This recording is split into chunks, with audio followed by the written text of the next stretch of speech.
आज के इस वीडियो में हम लोग जानेंगे कि स्टेप अप क्या है, इसे कैसे किया जाता है और स्टेप अप क्यों करना चाहिए। तो पहले समझ लेते हैं कि स्टेप अप क्या है। तो देखिए, म्यूचुअल फंड में हम लोग एसआईपी करते हैं। मान लेते हैं कि मंथली बेसिस पे हम लोग 1000 रुपये का एसआईपी करते हैं और उसको कंटिन्यू करते जाते हैं। 1 साल, 2 साल, 5 साल, 10 साल, जब भी हम लोग म्यूचुअल फंड में इन्वेस्टमेंट करते हैं तो हम लोग को पता रहता है कि अगर हम लोग लॉन्ग टर्म तक म्यूचुअल फंड में होल्ड करें यानी बने रहें तो हम लोग म्यूचुअल फंड से अच्छा एक वेल्थ बना सकते हैं। पर देखिए, आज हम लोग 1000 रुपये का एसआईपी कर रहे हैं। अगर मैंने ये 1000 रुपये का एसआईपी कंटिन्यूस 15 ईयर्स तक किया, एक एग्जाम्पल के तौर पे बोल रहा हूँ कि 1000 रुपये से जितना बन जाएगा 15 साल में काफ़ी अमाउंट होगा। उसी हिसाब से अगर कोई 10,000 का एसआईपी करता है तो उसके हिसाब से वो 10,000 उसके लिए 15 साल बाद काफ़ी बड़ा अमाउंट हो जाएगा। पर मान लेते हैं कि आज का 10,000 का एसआईपी 15 साल बाद 50, 60 या 70 लाख हो जाता है। पर आज के 50 लाख और उस समय के 50 लाख में डिफरेंस आ जाएंगे। तो इस डिफरेंस को कवर करने के लिए क्या करना पड़ता है कि स्टेप अप। तो स्टेप अप का मतलब है कि हर साल जैसे कि हमारे सैलरी बढ़ता है तो हमें अपने इनकम के साथ अपने इन्वेस्टमेंट को भी बढ़ाना चाहिए। इन्वेस्टमेंट को बढ़ाने का मतलब ही होता है स्टेप अप करना, इन्वेस्टमेंट को बढ़ाने के लिए। इस साल मेरा मान लेते हैं कि एक एसआईपी है 1000 रुपये का, उसको मैं 1000 रुपये से नेक्स्ट साल क्या करूंगा, उसको थोड़ा सा बढ़ा दूंगा, 100 रुपये उसमें ऐड कर दूंगा या परसेंटेज में 10% में उसको बढ़ा दूंगा। तो उसको बोलते हैं स्टेप अप। चलिए अब मैं ले चलता हूँ आप लोगों को ग्रो के स्क्रीन पे और वहाँ पे दिखा देते हैं कि स्टेप अप कैसे किया जाता है। तो ये हम लोग खोल लेते हैं सबसे पहले ग्रो ऐप और यहाँ पे आप लोग को दिख रहा होगा एसआईपी का सेक्शन, यहाँ एसआईपी का सेक्शन दिख रहा होगा। यहाँ पे आप क्लिक कीजिए, उसके बाद आपको यहाँ पे कोई भी एक आपका जो एसआईपी उसको खोल लेना है। मान लेते हैं हम लोग ने कोटक वाला खोल लिया, बाकी सबको मैं हाइड कर लेता हूँ। यहाँ पे आप लोगों को दिख रहा होगा ऐड स्टेप अप, यहाँ पे ऐड स्टेप अप दिख रहा है, इसमें हम लोग को क्लिक करना है। यहाँ पे हम लोग क्लिक कर लेते हैं। ऐड स्टेप अप में हम लोग को यहाँ पे क्लिक कर लेना है। तो यहाँ पे दिखा रहा होगा आप लोगों को कि मेरा जो अमाउंट है जो 743 रुपीज़ एसआईपी अमाउंट यहाँ पे जाता है, अभी नॉर्मली जा रहा है। इसको मुझे स्टेप अप करना है। तो इसको मैं 2 तरह से स्टेप अप कर सकता हूँ। यहाँ पे देख सकते हैं, यहाँ पे है अमाउंट और परसेंटेज। इस जगह का देखिए इंक्रीज बाय अमाउंट या इंक्रीज बाय आप परसेंटेज भी कर सकते हैं, ठीक है। तो मैं मान लेता हूँ मुझे अमाउंट से बढ़ाना है। तो 1 साल या 6 महीने, ये 2 ऑप्शन है यहाँ पे कि कब कब करना है। आप 6 महीने का कर सकते हैं, आप 1 साल का भी कर सकते हैं। 6 महीने में, हर 6 महीने में बढ़ाना है या 1 साल में बढ़ाना है। तो मैं मान लेता हूँ मुझे 1 साल में ही बढ़ाना है और नेक्स्ट ईयर यहाँ पे 743 रुपीज़ से मैं बढ़ा के इसको 100 रुपये का बढ़ा दूंगा।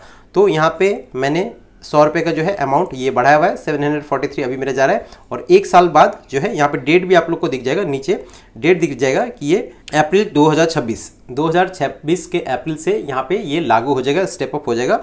और अमाउंट जो होगा वो बढ़ के 100 रुपये बढ़ाता हूँ तो यहाँ 843 रुपीज़ का वो स्टेप हो जाएगा। ऐसे उसके नेक्स्ट साल यानी 2027 में ये अमाउंट बढ़ के 843 की जगह 100 रुपये और बढ़ जाएगा, ये 943 हो जाएगा। और उसको अगर मुझे बीच में चेंज करना होगा तो उसको मैं चेंज भी कर सकता हूँ, और अप्रैल 2027 में। तो ऐसे करके हर साल मैं अपने इन्वेस्टमेंट को थोड़ा थोड़ा स्टेप अप के मदद से बढ़ा सकता हूँ। तो ये मैनुअली भी हम लोग कर सकते हैं और इसको हम लोग सिस्टम के ऊपर भी छोड़ सकते हैं। सिस्टम के ऊपर छोड़ देने का मतलब क्या है कि हम लोग ने स्टेप अप एसआईपी डाल के यहाँ पे रख दिया। तो जैसे जैसे हमारे 6 महीने या साल भर में सैलरी बढ़ेगा तो वैसे वैसे हम लोग का इन्वेस्टमेंट का अमाउंट भी जो है वो भी धीरे धीरे बढ़ेगा। तो इससे फ़ायदा क्या होता है, तो चलिए अब हम लोग चलते हैं, देख लेते हैं कि इससे फ़ायदे क्या होते हैं। चलिए आप लोग को समझाने के लिए मैं एक एग्जाम्पल के तौर पे एक चीज़ ले लेता हूँ जो आप लोग को शायद से पता होगा ही कि 15,000 का एसआईपी हम लोग 15 साल के लिए करते हैं और 15% का अगर रिटर्न मिल जाता है तो वो पैसा 1 करोड़ बन जाता है। तो आज से अगर मैं 15,000 का एसआईपी करता हूँ और 15 साल के लिए करता हूँ और कोई भी फंड में मुझे 15% का रिटर्न मिल जाता है, वो 15 साल बाद 1 करोड़ बन जाएंगे। देख लेते हैं यहाँ पे स्क्रीन पे आप लोग देख रहे हैं, यहाँ पे मंथली इन्वेस्टमेंट जो है 15,000 का है, 15 साल के लिए है और 15% का रिटर्न। तो इसको अगर कैलकुलेट करेंगे तो कितना आ जाएगा, इसको मैं कैलकुलेट कर लेता हूँ। तो यहाँ पे आप लोग देख सकते हैं टोटल इन्वेस्टमेंट अमाउंट जो रहेगा मेरा वो रहेगा 27 लाख का। टोटल प्रॉफिट जो जनरेट होगा वो 74,52,000 का, और फाइनल वैल्यू जो बनेगा 15 साल बाद मेरे म्यूचुअल फंड का वो बनेगा 1,01,52,000। तो 1 करोड़ बन जा रहा है मेरे 15 साल में। पर एक चीज़ आपको समझने का यहाँ पे ज़रूरत है कि आज के 1 करोड़ का वैल्यू और 15 साल के बाद का 1 करोड़ का वैल्यू में काफ़ी अंतर रहेगा। शायद उस समय उस 1 करोड़ का वैल्यू 50 से 60 लाख हो जाए। ये मैं एक अंदाजे के तौर पे बोल रहा हूँ। क्यों? क्योंकि साथ में इन्फ्लेशन भी है। हर साल इन्फ्लेशन जो है हमारे यहाँ 6 to 8% से इंक्रीज करता है।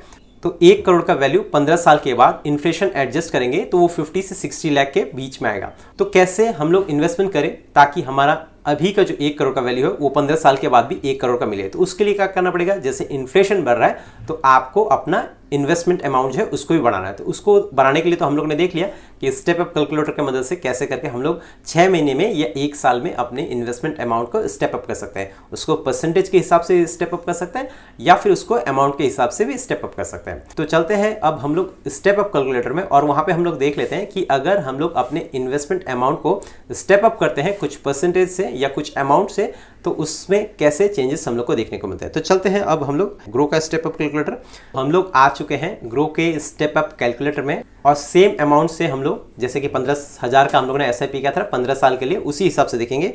तो यहाँ पे SIP जो है मंथली बेसिस पे 15,000 का है।